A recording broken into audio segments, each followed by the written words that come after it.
Okay, so this is a pretty interesting problem. It's funny, I've never taught one of these problems in my own classes, but I had a student, a former student of mine, who is at college, and his Calc 2 professor had assigned a problem very similar to this pyramid one as a project for their class to come up with the total work done to build the pyramid. So the fundamental idea of work is basically, a layman's definition of work is force times distance. So if you exert 100 pounds of force and you move something 10 meters or 100 newtons of force and you do it 10 meters, you're going to multiply those two and get 1,000 newton meters of work. So what we've got here is I kind of drew the right circular cone and I kind of shaded in the bottom to show that's kind of the bottom of it. And then I just took a disc, like a really thin disc, um, that would just be like an arbitrary portion of this thing um, that's being built or created. And essentially, what the problem comes down to is you're going to have infinitely many of these infinitely skinny discs that are going to go from being big circular things, something like the size of a $50, to something that's like the size of a quarter, to something that's like the size of a nickel, to something that's the size of a dime, down to a really tiny disc at the top eventually that has no radius at all. The problem is, what makes it even more complicated is this disc that I've shown here, this blue one, is being raised a certain height. And so the work done to kind of get this disc lifted is going to have to do with its, kind of like its mass or the force that's required to get it up there working against gravity. So we're kind of doing infinitely skinny discs and lifting them into place.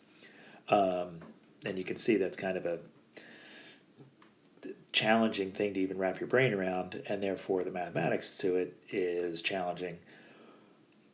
The good news is that's exactly what calculus is good for, is adding up a whole bunch of infinitely many things, because it comes down to a limit concept. So I did a little arithmetic here because I think your question was the radius is changing. The radius here, for this blue disk is going to be different than a radius of a disk that would be up here or way up here or down at the bottom. So what we're going to need to do is get a way to get a handle on that radius as it changes, as this cone gets skinnier and skinnier as it moves up to the top. So I did a little geometry, and you could think about this cone, which has a base radius of 1.2 and a total height of 4. Well, if you could imagine a little, maybe triangle that's kind of superimposed here that I kind of drew off down to the side here, this is basically this whole thing just kind of drawn off to the side. So the total height is 4, the base radius is 1.2. So if we were looking at, say, this r there as this r, you've kind of got a little similar triangle thing going on here inside, with this triangle being similar to the big one. And so there's got to be a proportion there. If we think of the height of this total thing going from 0 to 4 as being along the y-axis, where this is like y equals 0 and this is y equals 4, as we move on up, that distance is going to be y, which is going to be changing. And the further we go up here, the more it's going to change what this radius is. So if this distance is y, then the portion that's left up here is going to be 4 minus y, because the whole thing is 4. So if you're up 1 inch or 1 meter, then that would leave 3 meters up here. If you're up 2, then it would be 2. If you're up 3, then it's going to be 1. So however high up you go here with y, this vertical piece would be 4 minus y. Meanwhile, this is going to be your radius. So what we have is 4 being the height of the original triangle goes to 1.2. 4 goes to 1.2, the same way that 4 minus y goes to r. So we have this proportion here, which is going to help us to describe r in terms of y, or y in terms of r. So I just cross-multiplied and got 4 times r is equal to 1.2 times 4 minus y. Distribute the 1.2, get a little equation there. And now I have r, 4r equals this, so you divide both sides by 4, and you get 4.8 minus 1.2y over 4, which reduces to 1.2 minus 0.3y. So there's r in terms of y. So you could think of that kind of like a function f of x in terms of x.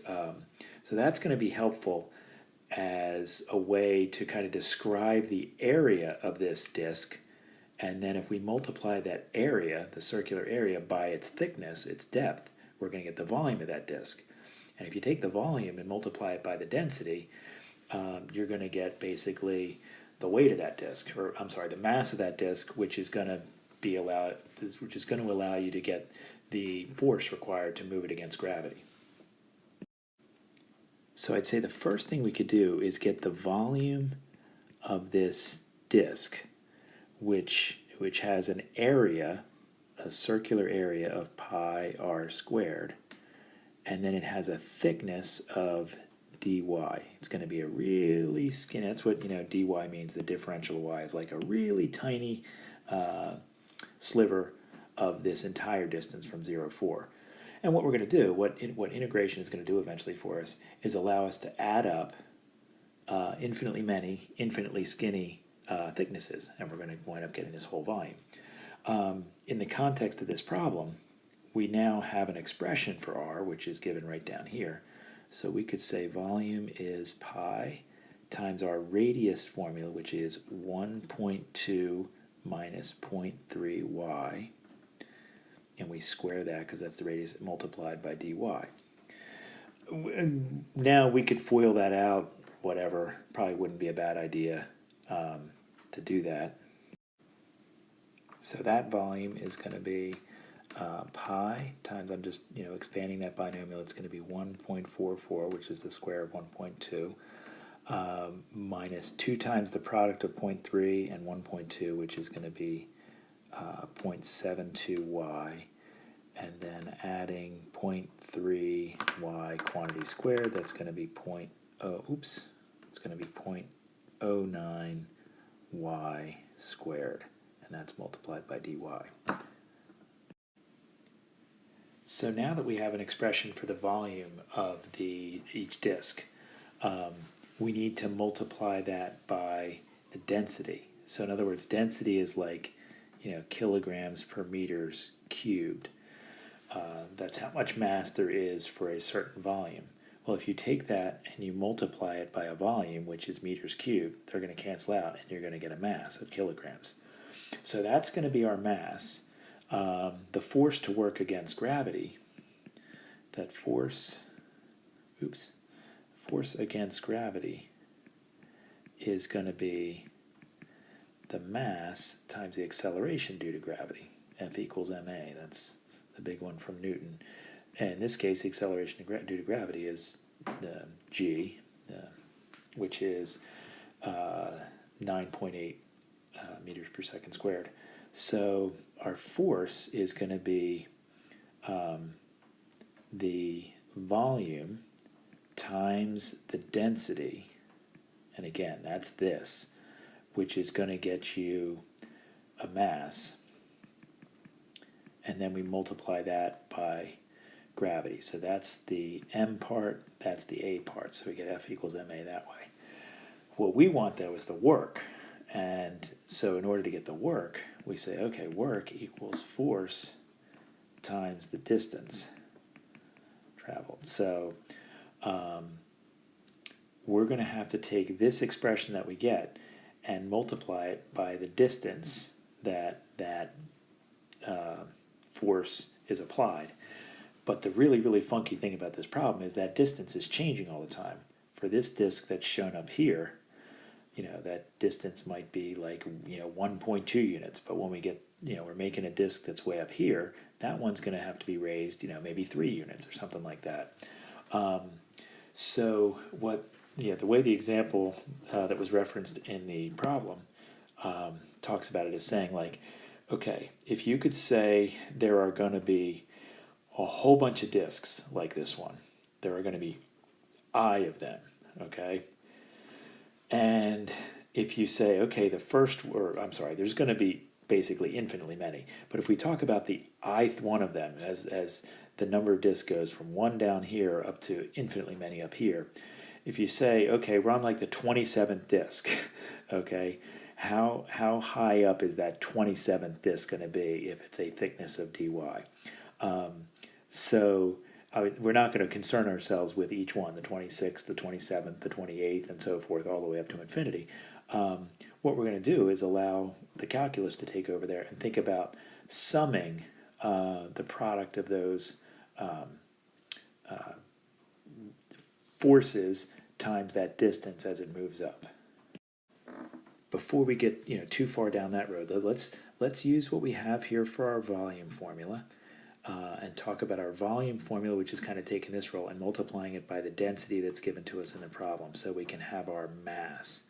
So if we go to kind of put that together, let's think about our volume, which is pi times 1.44 minus 0.72y plus 0.09y squared. So there's our dy, don't forget the dy because that's how thick it is.